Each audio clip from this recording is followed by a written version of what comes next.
Now, from parrots to an octopus, if you've been on Chinese social media in the past 24 hours, you might have seen this video which is doing the rounds of a woman and an octopus on her face.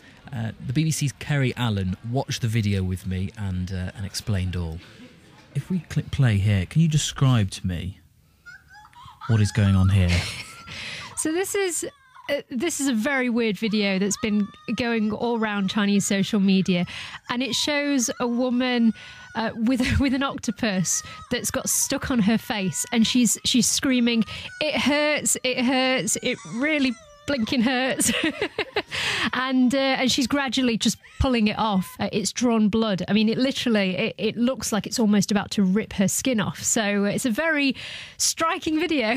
And you say the octopus is stuck on her face. She put it on her face. Why was she doing that, and why was it being videoed? Well, exactly. Why would anybody stick an octopus on their face?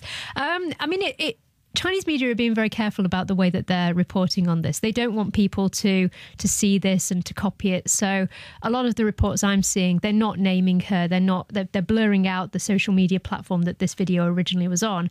At the same time, they're putting out reports today. They're sharing parts of the video and warning people and saying, yeah, here's a very, very stupid person. Watch this. And just explaining what happened. But there's a very strong animal cruelty issue coming out here. I mean, the idea that she could get hold of an octopus anyway in China, you can get in a lot of seafood restaurants. It's commonly expected that you'll see big glass containers full of live animals. So it appears that's how she was able to get one in the first place. But the fact that she'd then use it to... it appears, try and secure online followers and to get a bit of a following has really caused a storm on social media, and people are very angry about it. Because how usual is this kind of thing on various Chinese social media platforms, to do these kind of stunts? Actually quite common. Actually, I remember back in February, there were two people who both came to light, and they'd actually died as a result of doing stunts. I mean, if you consider that China it's got a huge population, and increasingly the idea of vlogging and making money off of it is something that a lot of young people are seeing as an aspiration. You know, they can be an online celebrity. So you've got people who are increasingly trying to do this, but because there are lots of rules and regulations in China about what you can and can't do when you're live streaming. There was a man he lived in a rural village, and he filmed himself jumping into a river, and it turned out the river was too shallow and he caused head injuries. Similarly, around the same time, there was a man who'd been gaining followers by saying that he would drink anything, and he was opening up challenges for people to tell him what should you drink, and he died as well. So media have been warning that people shouldn't be doing these stunts. They should follow the guidelines.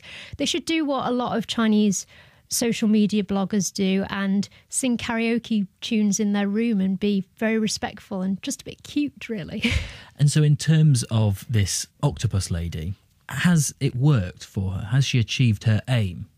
Not at all. I mean, it's very difficult to find exactly where this video came from, because media that are sharing the video, since it's gone viral domestically, internationally, they're removing the watermarks. They're not letting anybody see this platform. But also what normally happens is China, well, first it will ban people from these platforms and say they're not able to have a social media presence whatsoever.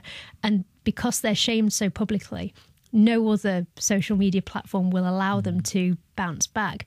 But also people can be punished if they do stuff that, I mean, in this example, like animal cruelty, they can be prosecuted.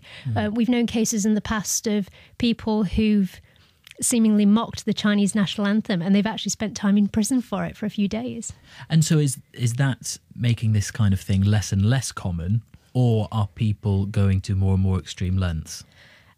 Well, I think people are increasingly encouraged. I mean, they're worried about their presence online. It's a difficult one because you have to be a bit different in order for people to stand out from the crowd. At the same time, because the government so closely watches live streaming platforms, because it is concerned that people might use them to get sensitive messages across or do things that are provocative, that, yeah, it is worried about people doing this. So it's, you know, people are concerned themselves, but there's always going to be someone who just kind of crosses the line. So I'm certainly expecting we'll see many more stories like this. The BBC's Kari Allen there. And if you're intrigued and want to see that video, if you search along the lines of octopus face video, you'll find it soon enough.